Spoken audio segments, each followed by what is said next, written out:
Lormont Actualité numéro 150, magazine municipal d'information mai-juin 2024. Page 5, Flamme olympique à Lormont le 23 mai. Page 6, L'intemporel accordéon de Karine Costaz. Page 9, Mona Lisa, simple comme un coup de fil. Page 11, Nouvel élan pour Carrier.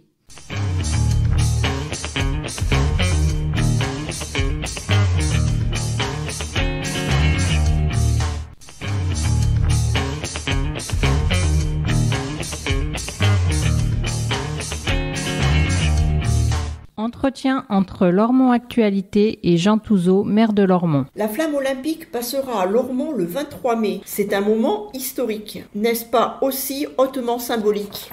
La flamme olympique nous arrivera d'Athènes, berceau des Jeux par la Garonne, berceau de Lormont. Ce 23 mai vers 11h, elle fera le tour de notre bourg doyen, puis poursuivra sa route en direction de Paris. Ce grand événement ne s'est jamais produit à Lormont et ne se reproduira peut-être jamais. Ce sera un moment de partage populaire inoubliable autour des valeurs olympiques. Après avoir accueilli les Fidjiens l'an dernier, leur Coupe du monde de rugby, participer au relais de la flamme olympique cette année et pouvoir ainsi prendre à nouveau une part active à un événement planétaire, c'est évidemment une chance pour Lormont, pour les Lormontaises et les Lormontais. La crise du logement en France s'aggrave. Est-ce une réalité à Lormont, par ailleurs largement pourvue en logements sociaux ? La crise du logement social s'aggrave et en la matière, Lormont est doublement exemplaire. Nous disposons déjà d'un patrimoine social conséquent et nous le renouvelons en reconstruisant la ville sur la ville. À Carrier, à Lissandre, à la Ramade, nous bâtissons sur des terrains industriels ou déjà minéralisés, afin de préserver l'environnement. Nous favorisons ainsi une mixité en combinant le renouvellement de notre parc social avec la construction de logements locatifs accessibles à tous, en accession sociale et en accession libre. Nous répondons ainsi aux attentes de toutes les populations qui souhaitent vivre à Lormont du fait de la qualité de nos services. Déjà desservi par l'extension du tramway, Carrier va bénéficier d'un nouveau cheminement doux qui facilitera les échanges entre haut et bas en se jouant de la déclivité. Nous y reconstruirons aussi un équipement fédérateur et d'excellence, notre piscine municipale. Une femme dirige pour la première fois la métropole bordelaise. Que représente cette nomination et qu'en attendez-vous ? Je suis très heureux de l'élection de Christine Bost. Nos parcours d'engagement se sont déjà souvent croisés et je connais ses nombreuses et grandes qualités. Son accession à la tête de l'agglomération illustre évidemment le fait que les femmes peuvent et doivent occuper de hautes fonctions. Christine connaît bien Lormont pour avoir œuvré au sein du grand projet de ville de la rive droite, avant de devenir maire d'Eysines. Du fait de son intelligence, de son expérience, de sa connaissance du terrain, je pense qu'elle va beaucoup apporter au cours des 2 années de sa présidence. Je sais qu'elle sera attentive à la situation des territoires populaires parce qu'elle est engagée sur des valeurs sociales et environnementales indissociables qui sont aussi nôtres à Lormont.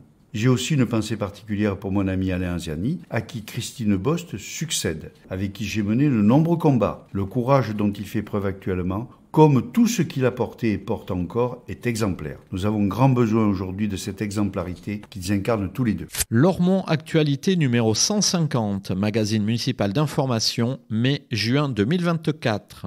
Magazine édité par la ville de Lormont, hôtel de ville, boîte postale numéro 1, 33 305 Lormont CEDEX. Téléphone 05 57 77 63 27, fax 05 57 77 63 28.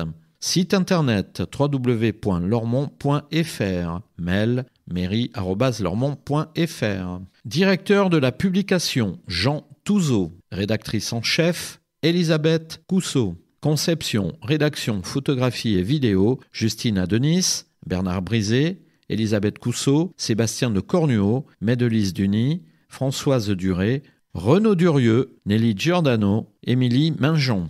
Comité de rédaction, Bernard Brisé, Elisabeth Cousseau, Renaud Durieux, Gaspard de Taste. Réalisation audio, Eau de Radio, la radio des Hauts-de-Garonne, 91.3 FM, avec les voix de Christelle Camberlin, Joël Gutmann pour les rubriques, de Jean Touzeau et Malika Boirchouche pour l'édito. Enregistrement et montage, Joël Gutmann, habillage sonore, Jérôme Soler.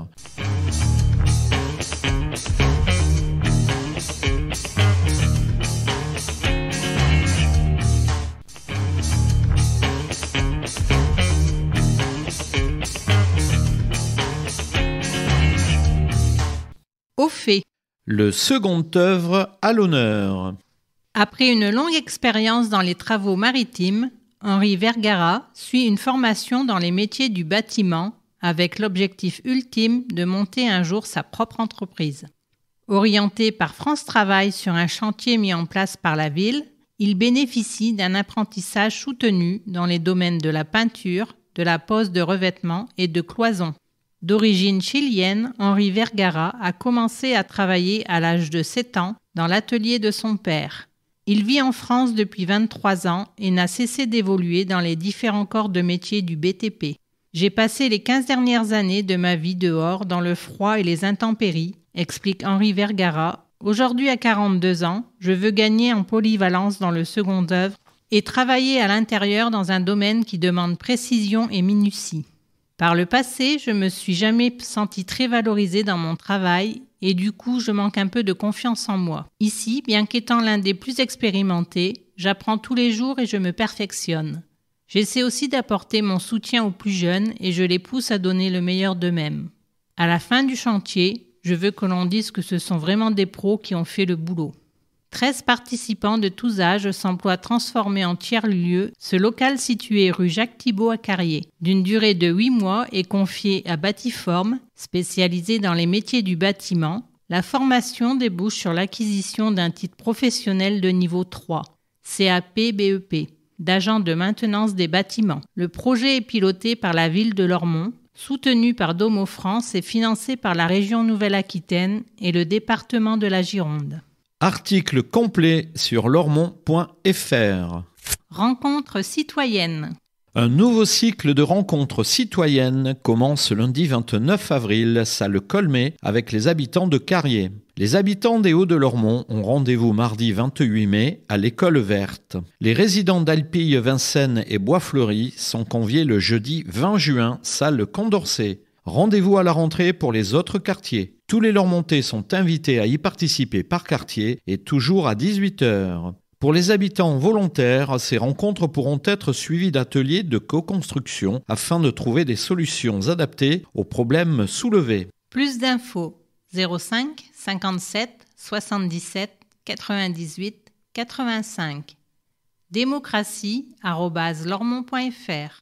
55, c'est le nombre d'aides à domicile employées par le CCAS de Lormont. Bravo à toutes pour leur contribution essentielle au maintien à domicile des 350 personnes âgées ou handicapées bénéficiaires à Lormont. Découvrez ces métiers lors de la journée Portes ouvertes du 23 mai à Brassens-Camus. Plus d'infos 05 57 77 63 60. ccas@lormont.fr. Artiste amateur. Vous êtes dessinateur, peintre, sculpteur ou photographe amateur. Du 4 juin au 29 juin, exposez vos travaux au Salon des Arts Visuels de Lormont. Conditions de participation et inscription auprès du Centre d'Art avant le 24 mai 12h. Dépôt des œuvres le mercredi 22 et vendredi 24 mai. Plus d'infos 06 84 13 97 89 art@lormont.fr. L'appel de la flamme. De futurs champions olympiques sont peut-être déjà parmi nous. La dynamique olympique est encore peu perceptible parmi nos jeunes licenciés, observe Serge Champémont, directeur technique du club lormontais des arts martiaux, section judo, jujitsu. Pour déclencher en eux la fièvre des JO, il faudra attendre la journée olympique et paralympique organisée par la ville le 21 juin, puis les JO eux-mêmes. Par contre, parmi nos élèves avancés, les JO sont déjà un sujet d'intérêt et d'inspiration. Parcours flamboyant. Umeir Kolak partage son temps entre le lycée Élifort et le judo, dont il a débuté la pratique étant enfant, pour apprendre à se défendre. Un investissement quotidien, sans concession, lui a déjà permis de gagner plusieurs fois les titres de champion de Gironde et de Nouvelle-Aquitaine. Ce printemps, Umeir porte haut les couleurs du CLAM, puisqu'il représente à nouveau Lormont au championnat de France cadet. S'étant déjà classé 5e au niveau national, il espère bien se hisser sur le podium et, pourquoi pas, décrocher l'or. La France est, après le Japon, le premier pays du judo. La compétition y est particulièrement rude, mais les performances du Umeir sont très prometteuses, souligne Serge Champémont. Ces prochaines années, Umeir se voit étudiant en informatique, mais toujours en sport-études et sans rien lâcher côté judo. Il sera à coup sûr au premier rang le 23 mai pour suivre la flamme olympique à Lormont. Ce passage de la flamme chez nous, pour la toute première fois, je le vis comme un appel, confie le jeune Lormontais qui espère bien être sur les tatamis de Los Angeles pour les Jeux olympiques de 2028. Perspective enthousiasmante. Le dojo de Lormont est déjà le plus grand de Nouvelle-Aquitaine. Nous nous déplaçons à Brassens-Camus le temps de travaux qui vont doubler sa surface, explique Serge Champémont. Dans 2 ans, ce gain d'espace permettra de séparer l'entraînement des ceintures noires, qui requiert de la concentration, de celui des enfants, parfois assez remuant. De quoi former dans les meilleures conditions une nouvelle génération de champions, peut-être olympiques. Nous envisageons aussi de nouvelles pratiques pour de nouveaux publics, avec la création d'une section de taïso, une éducation du corps comme de l'esprit, plutôt destinée aux adultes, hors compétition. Nous avons aussi l'espoir de pouvoir lancer une section de jiu-jitsu brésilien, centrée sur le combat au sol, où les différences de poids se trouvent amoindries. Plus d'infos, CLAM 06 20 74 94 68, club.lormontais.am@gmail.com. Rendez-vous le jeudi 23 mai à 11h précise autour de la place Aristide Briand pour le passage de la flamme olympique.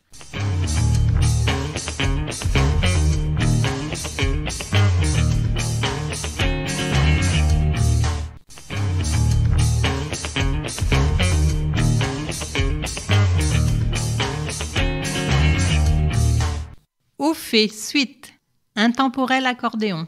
Accro au piano à bretelles dès sa plus tendre enfance, Karine Costaz a débuté l'accordéon à l'âge de 5 ans et commencé à jouer en bal-musette dès ses 12 ans. Professeure à l'école municipale de musique depuis une 12aine d'années, elle revendique ardemment la notion de plaisir et de partage dans son enseignement. L'accordéon peut paraître un instrument quelque peu désuet, alors qu'au contraire, il est extrêmement moderne. À la fois instrument à clavier à avant, on peut en jouer de 1000 manières et aborder tous les styles de musique, rétro, classique, jazz contemporain ou même électronique. On peut aussi bien aimer Yvette Horner, Astor Piazzolla, Richard Galliano, Vincent Perani que Claudio Capeo. Tous évoluent dans des registres très différents et témoignent de la richesse de cet instrument populaire qui a su acquérir au fil du temps ses lettres de noblesse. L'accordéon est un instrument magnifique et d'une infinie palette sonore. Il est intemporel, s'exclame Karine Costaz. L'important consiste à transmettre pour donner du bonheur aux gens. J'ai des élèves de toutes les générations, chacune et chacun avec des motivations spécifiques. Les plus jeunes sont souvent fascinés par la forme et la sonorité de l'instrument. Les plus âgés, nostalgiques, veulent apprendre des airs de leur jeunesse et viennent avec des listes précises de morceaux connus. L'important consiste à transmettre pour donner du bonheur aux gens, afin qu'ils parviennent chacun à leur niveau à gagner en autonomie et à prendre du plaisir avec leur instrument. Avec ses élèves, Karine prépare activement le festival Tous en scène, avec en point d'orgue une audition de classe le mardi 11 juin qui suscite déjà beaucoup d'excitation parmi les accordéonistes de l'école, qu'ils soient débutants ou plus chevronnés. Bien que diplômée de l'Accordéon Club de France, Karine Costaz ne vit pas uniquement de la musique. Secrétaire comptable à Mérignac, elle traverse le pont d'Aquitaine tous les jours après sa journée de labeur pour venir dispenser ses cours à Lormont. Mon travail me permet d'avoir une vraie liberté dans mon rapport avec l'enseignement de la musique. J'ai toujours privilégié le côté humain, car il faut nécessairement établir une vraie complicité entre le professeur et l'élève si l'on ambitionne un jour partager une émotion avec le public, précise Karine Costaz. Article complet sur lormont.fr. Le parc des Akènes, labellisé Éco-Jardin. Grâce au travail et à l'investissement du service municipal mobilité et écologie urbaine, de l'ASS Loret Vert, responsable du maintien du bon aspect végétal de la partie communale et de l'entreprise d'insertion Les Coteaux Paysages, paysagiste, le parc des Akènes bénéficie du label Éco-Jardin. La gestion du parc, le respect des cycles de floraison, de la faune, de la flore, l'utilisation de produits naturels et le choix du mobilier urbain figuraient parmi les nombreux critères à respecter pour l'obtention de ce label. Un travail grandement récompensé pour cette ancienne friche industrielle repensée en véritable poumon vert. Des cheminements doux, une bibliothèque en libre service et des tables de pique-nique viennent compléter ce parc et offrent aux habitants de la Ramade une petite halte verdoyante. Après 50 années d'activité intense, la piscine municipale est actuellement en phase de reconstruction. De nouveaux espaces de bain aux vocations spécifiques vous accueilleront dès 2025. Bassin sportif, bassin d'apprentissage et de loisirs de 200 mètres carrés, un espace splash, pad avec geyser écumant, plusieurs fontaines et une aire de jeu dédiée aux tout-petits et aux familles. D'ici là, profitez de l'actuelle piscine parfaitement fonctionnelle et ouverte à tous du mardi au dimanche inclus. Rejoignez-nous sur LinkedIn. Lormont franchit une nouvelle étape dans sa communication numérique en lançant sa page officielle sur LinkedIn. Retrouvez des informations relatives à l'économie, à l'emploi et aux projets structurants du territoire. Abonnez-vous dès maintenant à notre page officielle Ville de Lormont, likez nos posts, commentez-les et partagez-les. Musique. Vous êtes musicien, chanteur, choriste et vous souhaitez participer à la fête de la musique à Lormont à titre individuel au sein d'un groupe, d'un ensemble instrumental ou vocal. Vous avez jusqu'au 31 mai pour vous inscrire. Formulaire en ligne sur lormont.fr. Plus d'infos 05 57 77 07 40 école.musique@lormont.fr. 239 471 mégots de cigarettes ont été récupérés l'an dernier à Lormont grâce aux collecteurs installés dans le cadre du budget participatif. Et surtout grâce à tous ceux qui ont fait l'effort de cet apport volontaire. Merci aussi aux non-fumeurs, le meilleur mégot restant celui qui n'est jamais fumé. Des idées pour améliorer votre cadre de vie ? Ouverture du prochain budget participatif en septembre. Plus d'infos 05 57 77 98 85. démocratie@lormont.fr. ecomégo.com.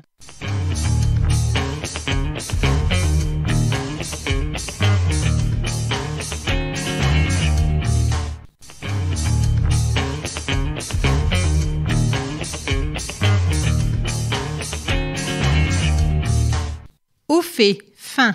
Pont Mireport, bientôt en travaux. Construit en 1961, le pont Mireport est un ouvrage routier fragilisé suite à plusieurs chocs dont le dernier remonte à octobre 2023. Des mesures conservatoires ont été mises en place avec une limitation à 19 tonnes et un alternat de circulation qui ne fait pas l'unanimité parmi les utilisateurs. Mais que les mécontents se rassurent, la direction interdépartementale des routes atlantiques annonce des travaux de réparation à partir de septembre 2024. Le chantier va s'opérer en 2 temps. L'un va consister à réparer la poutre endommagée pour sécuriser le tablier. L'intervention réalisée de nuit, depuis la rocade, n'aura pas d'incidence sur le fonctionnement actuel du pont qui restera ouvert à la circulation. L'autre temps prévu courant 2025 sera plus lourd avec le remplacement des appareils d'appui et l'exhaussement du tablier. Cette phase impactera la circulation sur le pont. Un alternat de circulation sera maintenu et des fermetures ponctuelles seront sûrement nécessaires. La circulation du tramway et des bus ne sera pas impactée. Article complet sur lormont.fr. Une tour de contrôle des naissances. On aime voir voler les pigeons dans les parcs, mais trop c'est trop. Ces volatiles familiers sont souvent mal portants et leur déjection souille les espaces publics. Pour réguler leur population sans les brutaliser, un pigeonnier contraceptif vient d'être installé dans le secteur Alpille-Vincennes, sous l'impulsion des bailleurs sociaux et en coordination avec la ville. Dans cet hôtel 5 étoiles, des pigeons sélectionnés et sains ont été cloîtrés et chouchoutés tout l'hiver. Leurs œufs ont été secoués manuellement pour empêcher une première génération d'éclore. Dans le courant du printemps, les pigeons libérés, mais toujours sous contrôle, reviendront faire des petits en pleine forme. Une méthode douce qui permet de maîtriser les naissances sous le contrôle des techniciens de la SACPA, entreprise floiracaise spécialisée, mandatée par le bailleur Gironde Habitat. On observera des effets positifs dès fin 2024 et une amélioration notable sous 3 ans. Et nous rappelons que nourrir les pigeons est interdit. Il peut vous en coûter jusqu'à 450 €. Article complet sur lormont.fr.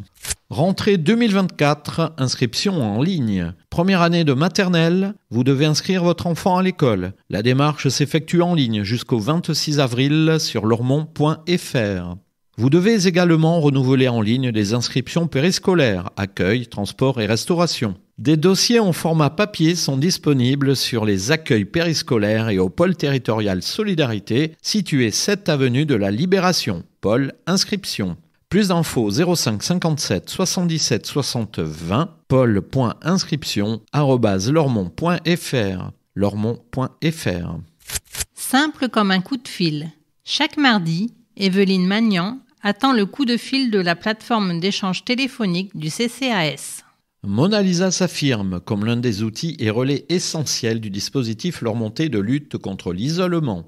À travers lui, le CCAS impulse des initiatives et anime un réseau qui permet de repérer les seniors esselés, faciliter les rencontres, susciter des interactions et mobiliser tous ceux qui peuvent être en contact avec une personne âgée, famille, voisins, soignants. Mona Lisa est aussi un relais vers le service d'accompagnement social, les services de soutien à l'autonomie et les activités proposées par la résidence autonomie portée en parallèle par le CCAS. Un coup de fil comme un sourire. Evelyne Magnan, 84 ans, a rencontré Mona Lisa en 2020 grâce à la plateforme d'échange téléphonique du CCAS.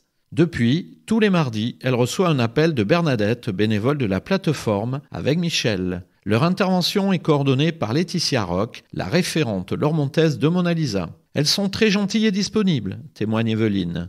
Ces conversations téléphoniques lui sont d'autant plus indispensables que, depuis 2 mois, elle est bloquée à son domicile à la suite d'une chute.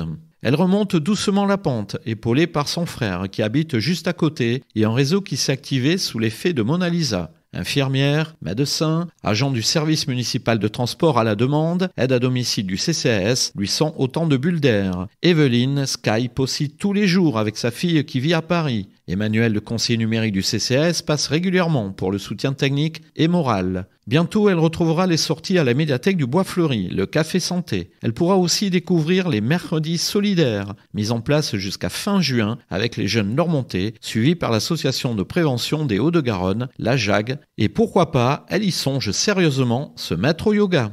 Article complet sur lormont.fr.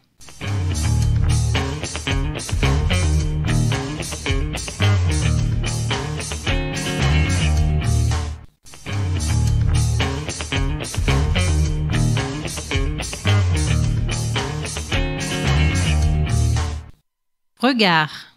De l'habitat aux multiples facettes.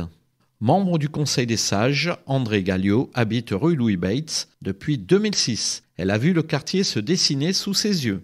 Après une première phase sur la partie haute de Carrier, le nouveau programme du renouvellement urbain concerne Mireport et Carrier intermédiaire.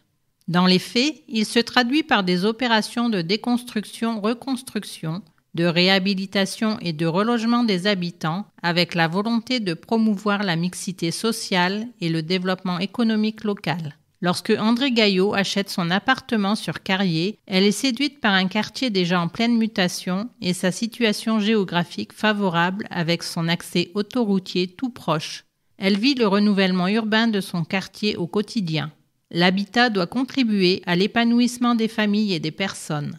2 ans plus tard, en 2008, le tram arrive et conforte le désenclavement du secteur, faisant de la rue Louis Bates sa rue Louis Bates, la véritable épine dorsale du quartier.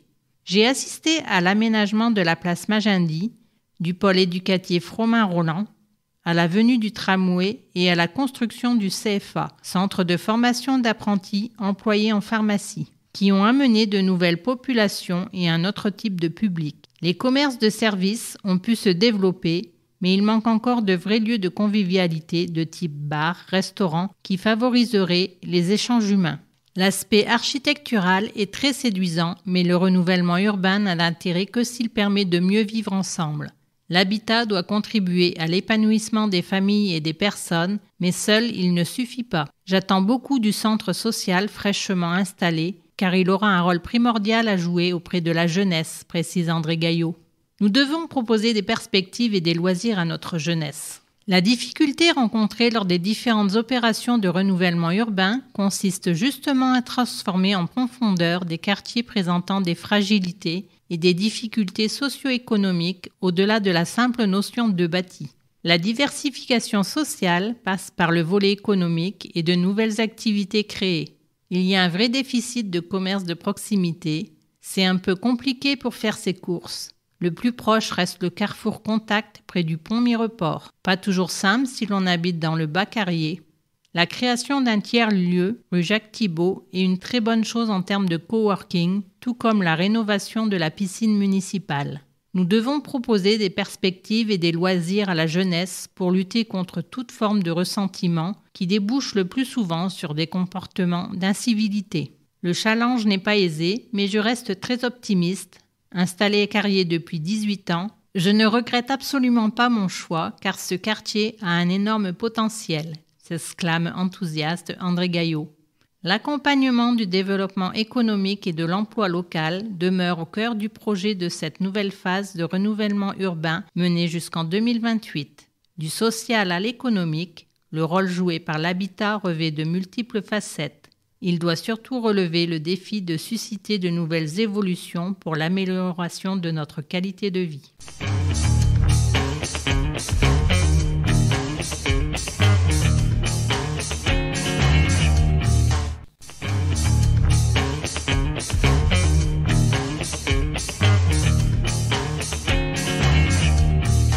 Grand format.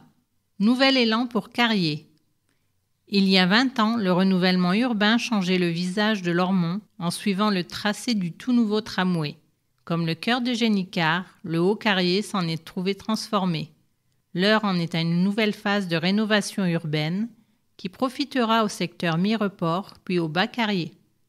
Renouveler l'habitat, favoriser l'accession à la propriété, développer des activités économiques et des services, mais aussi préserver l'écrin naturel qui fait le charme de ce parc habité. Telles sont les ambitions de cette nouvelle phase.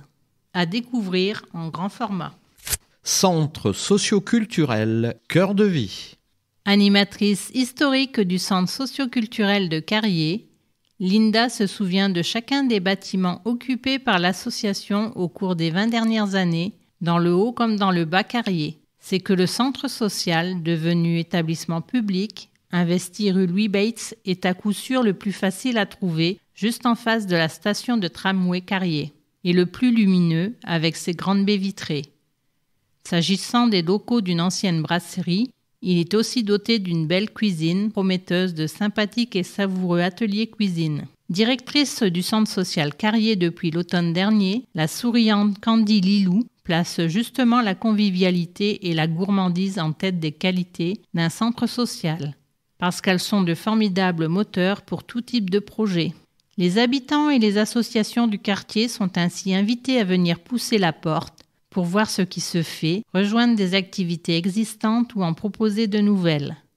Saviez-vous que le centre social peut vous accueillir ponctuellement ou régulièrement pour une réunion de parents d'élèves ou un goûter entre mamans par exemple ? Le centre socio-culturel poursuit ses actions historiques comme l'accompagnement à la scolarité, les cours de français, langue étrangère et les ateliers parents-enfants. Toujours à l'écoute des attentes exprimées par les habitants, il développe aussi de nouveaux projets, explique Candy Lilou. Le dernier en date, des cours d'anglais à l'initiative d'un groupe de mamans, est plébiscité par d'autres habitants de Carrier. Rendez-vous pour la fête des voisins le vendredi 31 mai. Le centre socio-culturel de Carrier accompagne toute initiative d'habitants. Un événement convivial à ne pas manquer et l'occasion de rencontrer l'équipe si ce n'est déjà fait. Plus d'infos, Centre socio-culturel de Carrier, 16 rue Louis Bates, 07 51 01 04 45, csc@lormont.fr. Carrier de bas en haut. La requalification des espaces publics est également au cœur du renouvellement urbain de Carrier. Pour faciliter le lien entre le bas et le haut du quartier, un tout nouveau cheminement piéton va être réalisé en complément du chemin actuel, dont la pente trop raide n'est pas accessible à tous. Celui-ci serpentera le long du coteau, avec une pente douce limitée à 4%, pour en permettre l'usage au plus grand nombre, et notamment aux personnes à mobilité réduite. Les travaux réalisés et financés par Bordeaux Métropole devraient s'opérer début 2025. Nouvelle salle de quartier. Le point animation Carrier a fait son temps. Place début 2026, un nouvel équipement collectif pour le quartier. Le projet sera élaboré dans le cadre d'une concertation avec les habitants animé par l'agence Alga Médiation. Subventionné à 70% par l'État, cet équipement structurant devra être au plus près des besoins d'un quartier en forte mutation et en adéquation avec les attentes des riverains, associations et futurs utilisateurs. Préserver l'environnement. À Carrier, l'amélioration du cadre de vie se fait dans le respect de la nature, même si cela exige un peu de patience. Connu pour son coteau verdoyant, Carrier entre dans une nouvelle phase de renouvellement urbain. Les premières opérations de déconstruction concernent le secteur Mireport. 3 projets. Les premiers immeubles concernés sont les 2 bâtiments d'habitat, situés à l'entrée du boulevard Odilon-Redon. Le terrain libéré accueillera un pôle santé regroupant médecins et professions paramédicales, ainsi que plusieurs activités économiques tertiaires. Le bâtiment Aécaille, situé au bout de l'avenue Albert Marquet, sera quant à lui remplacé par 30 logements proposés en accession sociale. Enfin, le bâtiment situé rue Courteau, devant le terrain de pétanque, cédera la place à une trentaine de logements commercialisés en accession libre. Déconstruire plutôt que démolir. Une démolition ne se limite pas à un impressionnant grignotage, réalisé en quelques jours au moyen d'une pelle mécanique surdimensionnée. C'est en amont une déconstruction méthodique menée sur plusieurs mois et incluant des phases invisibles depuis l'extérieur. Il s'agit d'opérer un tri fin des différents matériaux en vue de leur élimination ou de leur réemploi dans une démarche d'économie circulaire. Espèces protégées. Une étude d'impact environnemental menée par le bureau d'études en écologie CIMETIS a révélé la présence de 3 espèces d'oiseaux protégés, des martinets noirs, des moineaux domestiques et des chardonnerets élégants. Cela a nécessité d'interrompre les opérations de déconstruction entre mars et juin afin de ne pas perturber la nidification et la reproduction de ces précieuses petites bêtes.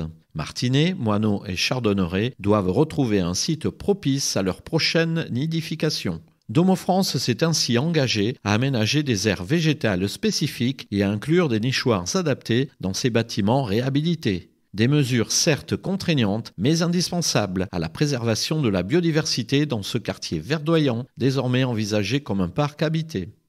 Le saviez-vous ? Il est fortement recommandé aux particuliers de ne pas tailler les haies entre mi-mai et mi-août pour ne pas nuire à la nidification des oiseaux. En vous abstenant, vous ménagerez aussi l'habitat des hérissons, des écureuils et de plusieurs espèces d'amphibiens et d'insectes salutaires pour la biodiversité. Rencontre citoyenne Carrier. Envie d'en savoir plus? Des questions à poser? Des suggestions à faire? Rendez-vous lundi 29 avril à 18h à l'espace citoyen Colmé.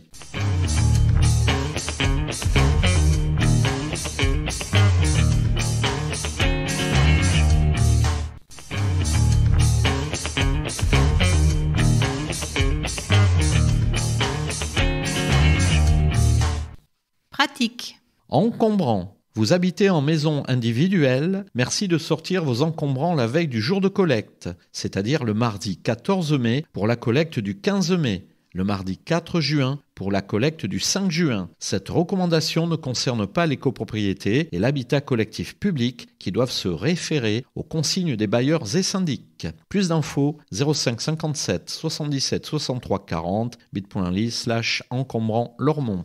Pour en finir avec les rodéos. Témoins de rodéo ou d'une cage de moto de rodéo, signalez-les via un formulaire anonyme. Recueillis par la police municipale, ces informations seront partagées avec la police nationale. Elles faciliteront les interventions des forces de l'ordre et les investigations nécessaires à la saisie des engins. Cela doit permettre de limiter les nuisances engendrées par des pratiques aussi dangereuses que bruyantes. Plus d'infos, bit.ly/stoprodéo. 9 juin, élections européennes. Les élections au Parlement européen auront lieu le dimanche 9 juin. Ce scrutin concerne les électeurs français mais aussi européens, âgés d'au moins 18 ans et inscrits sur les listes électorales. Cette inscription est à faire avant le 1er mai en ligne ou le vendredi 3 mai 12h30 en mairie. Il est aussi possible de voter par procuration si certaines conditions sont respectées. À Lormont, les bureaux de vote seront ouverts de 8h à 19h. Les bureaux numéros 6 et 7, habituellement situés à l'espace citoyen Génicard, se tiendront au pôle Brassens-Camus. Plus d'infos, service à la population 05 57 77 63 90. Remplacement permis de conduire. Les permis de conduire sont désormais édités sur plastique au format carte de crédit. Les permis en carton rose restent valables jusqu'en 2033. Vous pouvez néanmoins en demander le remplacement dès à présent. Vous bénéficierez ainsi plus vite d'un format plus pratique. Cela pourrait aussi vous éviter d'être confronté, à l'approche de l'échéance, à un engorgement des services dédiés à cette tâche. Cette démarche gratuite, hors frais de photo d'identité, est à réaliser sur le site de l'Agence nationale des titres sécurisés. Plus d'infos, permisdeconduire.ants.gouv.fr. Participez à l'étude des insectes pollinisateurs. Les insectes pollinisateurs ont un rôle essentiel pour la reproduction des plantes à fleurs. Ils sont malheureusement en déclin et font l'objet d'une étude à laquelle vous pouvez contribuer. Vous aimez photographier les insectes ? Le programme de sciences participatives SPIPOL est fait pour vous. Prenez vos photos et partagez-les. Plus d'infos, www.spipol.org. Des aides pour améliorer votre logement. Vous souhaitez entreprendre des travaux d'adaptation de votre logement ou améliorer ses performances énergétiques ? Des aides financières et un accompagnement gratuit sont proposés par la ville, Bordeaux Métropole et l'Agence nationale de l'habitat, ANA. Ce type de travaux peut être subventionné jusqu'à 90% pour les ménages les plus modestes. Plus d'infos, Marénov 05 57 20 70 20. monprojet.ana.gouv.fr en choisissant InCité comme accompagnateur. 3115 Urgence vétérinaire. Le 3115 est un numéro 100% gratuit, depuis fixe et mobile, et disponible 24 heures sur 24 en cas d'urgence pour votre animal de compagnie. Ce numéro vous met en relation avec un vétérinaire de garde à proximité de chez vous. Plus d'infos, www.urgence-vétérinaire.fr. Contre les violences conjugales, le 3919 est le numéro national destiné aux femmes victimes de violences, à leur entourage et aux professionnels concernés. Gratuit et anonyme, ce numéro de téléphone est disponible 24 heures sur 24 et 7 jours sur 7. Il offre une écoute, informe et oriente vers des dispositifs d'accompagnement et de prise en charge. Plus d'infos, solidaritéfemme.org/appeler-le-3919.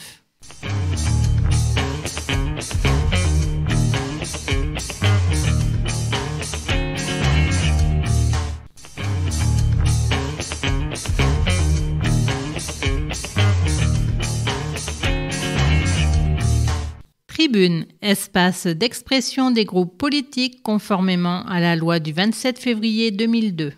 Majorité municipale, nous, Lormont. Parti socialiste, Parti communiste, Europe Écologie Les Verts. Philippe Cartimont, groupe des élus socialistes et apparentés, groupe des élus Europe Écologie Les Verts. La loi sur les rythmes scolaires pour les communes a été mise en œuvre en 2013. Les écoles de Lormont accueillent depuis les enfants sur une semaine de 4 jours et demi. En 2017, le ministre Blanquer introduisait une dérogation, le rythme de 4 jours et demi, qui table sur une meilleure concentration des enfants le matin, s'est accompagné à Lormont d'une organisation de temps d'activité périscolaire après l'école, aujourd'hui bien établie. Le mercredi matin étant suivi l'après-midi d'une prise en charge par le centre de loisirs ou les parents. La majorité a toujours été favorable à cette organisation, considérant que cela participe positivement à l'éducation de l'enfant, tant pour l'apprentissage scolaire que pour la découverte du monde qui l'entoure et le vivre ensemble, surtout quand les familles ne peuvent pas accompagner leur enfant dans ce sens. Lormont est une ville bien différente des 93% de communes revenues aux 4 jours. Plus de la moitié d'entre elles ont moins de 500 habitants. Des grandes villes comme Paris, Toulouse, Rennes, Nantes, Grenoble restent à 4 jours et demi et représentent un nombre très important d'élèves. Les chiffres avancés sont donc trompeurs. Aujourd'hui, des enseignants et des parents demandent à revenir aux 4 jours lors de certains conseils d'école. Bien que favorable au maintien de cette organisation, la majorité n'est pas sourde aux arguments déployés, mais ce débat ne peut être mené dans la précipitation et de nombreux parents nous ont fait part de leur souhait d'avoir un temps de réflexion. Pour autant, sans évaluation par l'Éducation nationale de l'impact de ces rythmes, il nous paraît nécessaire de mener nous-mêmes cette évaluation à Lormont avec les parents d'élèves et les équipes éducatives. Cette consultation posera les avantages et inconvénients des rythmes scolaires, les incidences sur l'organisation des familles et le ressenti des enfants.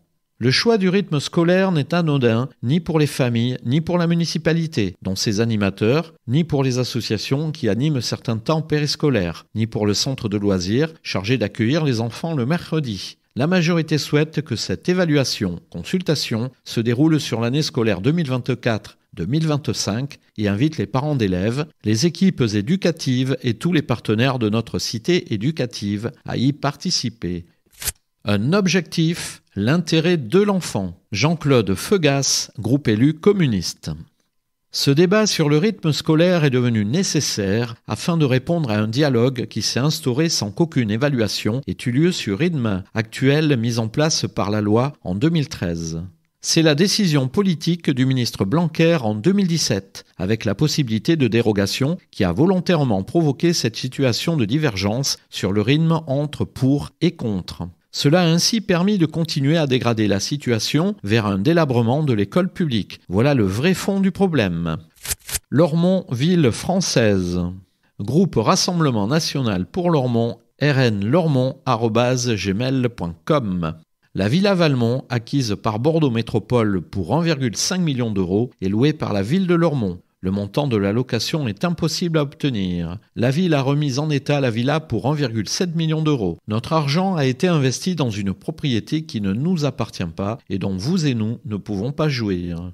Pour autant, le château des Iris, propriété de la commune, ne peut pas être entretenu faute d'argent. Cherchez l'erreur, et le maire cherche par tous les moyens à le vendre. Pourquoi investir dans un bien qui ne nous appartient pas ? Autre anomalie, une route doit être réalisée avec nos impôts pour accéder au parc de l'Ermitage, mais elle sera réalisée sur un terrain appartenant à Pichet et desservira le domaine Pichet, hôtel et site de thermoludisme. On marche sur la tête. Naturellement Lormont. Mathieu Bordenave, naturellementlormont@gmail.com.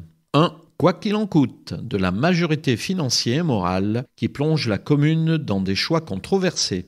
La majorité devrait voter une nouvelle augmentation de l'imposition, alors même que nous avions proposé des idées concrètes et chiffrées pour l'éviter, que la majorité n'a pas voulu retenir. Cette augmentation ne sauvera pas non plus le château des Iris que la majorité continue de vouloir vendre. Le maire explique qu'il ne peut pas dire non aux besoins de ses administrés, mais son rôle devrait plutôt d'expliquer qu'on ne peut pas tout avoir, tout faire et proposer des options ou orientations en référendum local. Et s'il écoutait vraiment les besoins, il entendrait la demande collégiale de le faire revenir à une semaine de 4 jours pour les enfants, comme 93% des communes françaises, comme également ce nom, d'autant que la dotation de l'État est en passe d'être supprimée. Bref, rien de nouveau. Nouveau parti anticapitaliste, Monica Casanova, npa.lormont@yahoo.fr. Avec les enseignantes et enseignants et parents mobilisés contre l'injustice sociale, partout ils refusent le choc des savoirs, le tri social des élèves. Elles et ils exigent plus de profs, moins d'élèves par classe, une vraie inclusion scolaire, des bâtiments en bon état, contre une éducation sélectionnant dès le plus jeune âge pour ne conserver que les élites. Le gouvernement annonce 10 milliards de coupes budgétaires en 2024, encore 20 milliards pour l'an prochain, et donc encore moins pour les besoins sociaux. Mais il y a de l'argent, les seules entreprises du CAC 40 ont fait 120 milliards d'euros de bénéfices en 2023 en touchant un record de 200 milliards d'euros d'aide publique par an.